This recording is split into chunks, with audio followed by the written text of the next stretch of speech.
Ok, d'accord.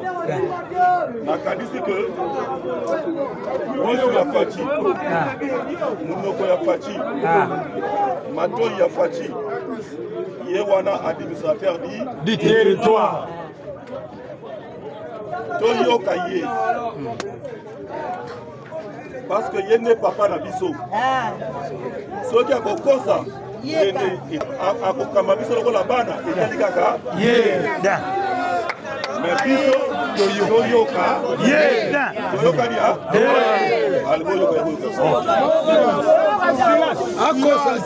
Silence.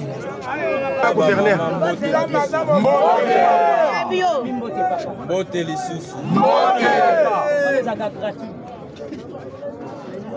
Na tondisami sengo motema liboso na bino mais à la fois na mawa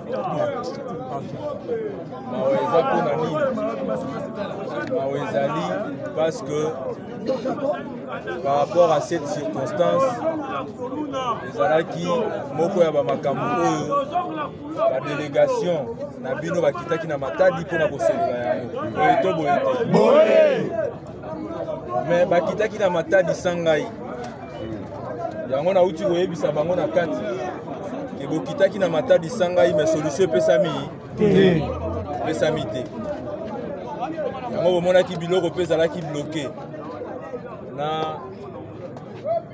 yebi ke bobosanaka mingi te boza bato bokangaka makambo mais peut-être bamisu bazalaki te nayoki ya bamisu babikeno te ata kosaki biso soki eza na eloko oyo nazalaka nango attaché eza bavaleur